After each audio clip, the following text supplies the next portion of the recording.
مشكلتي كلها في الانجليش.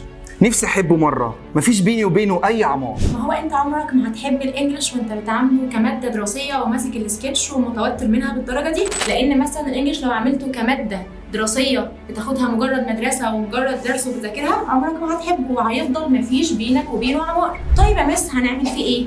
اعتبر الماده دي اللي انت بتاخدها في المدرسه دي لغه انت بتتعلمها، مش مجبر تتعلمها عشان تجيب فيها درجه عاليه عشان خاطر تروحي المدرسه بس. يعني مثلا هقول لك حاجه، الطريقه اللي بتعامل بيها اهلك في البيت، اللغه اللي بتتعامل بيها مع اهلك، بتحتاج انك انت تذاكرها او تحضرها او اي حاجه ولا بتتعامل عادي؟ بتتعامل عادي. طيب هل اللغه اللي بتتعامل بيها مع اهلك في البيت هي اللغه اللي بتتعامل بيها في الشغل؟ هي اللغه اللي بتنزل تقعد بيها على القهوه مع صحابك وتتعامل بيها؟ لا، لكل حاجه لغه معينه بنتعامل بيها. انا عاوزاك تعامل الانجليزي بنفس الطريقه، لغه انا بنتعلمها عشان نتعامل بيها لنفسي انا، مش مجبر، مش خايف ما نجيبش درجه المستر يتعصب عليا. تعال انزل معايا سوق العمل، مفيش اي اتش ار هيقبلك بدون اللغه. فاهم؟ الانجليش هو من اهم اللغات في العصر الحالي، ولازم تكون كويس جدا فيه عشان تقدر تحقق ربح كويس. ازاي هتقعد تذاكر لاولادك؟ ازاي تكون قدوتهم وانت مش عارف؟ كمان لو هدفك تسافر، احتمال كبير قوي تلاقي ما يقارب 90% من اهل البلد دي بيتكلموا انجلش. طب ايه اصعب حاجه بتقابلك في الامتحان تكرهك في الماده؟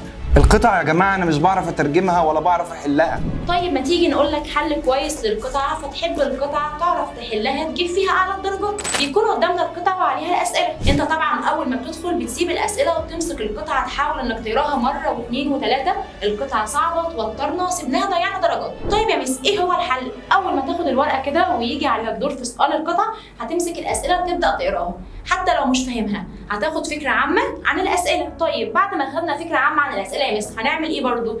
هنطلع فوق عند القطعه نبدا نقراها من الاول.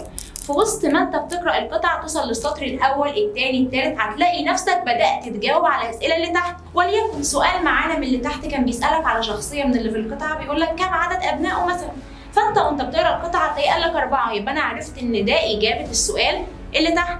طيب تاني يا مس انا عندي مشكله، مش بعرف اترجم كل القطعه فبالتالي بيأس في النص.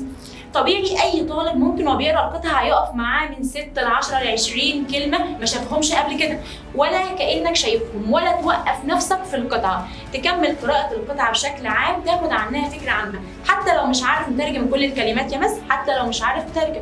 بعد ما خدنا 90% ترجمه عامه من القطعه هنلاقي نفسي وصلت لحل كم كبير من الاسئله، ومره في مره هنتدرب هنوصل لحل كويس. بس يا ميس انا مش بيقف معايا 10 ولا 20، ده انا بيقف معايا 40 و50، ممكن تقف معايا القطعه كلها. دلوقتي لو بيقف معاك القطعه كلها، فاول حاجه لازم تعملها هي ان انت وانت بتقرا القطعه تطلع الكلمات اللي جديده عليك واول مره تعرفها تكتبها في سكتش خارجي.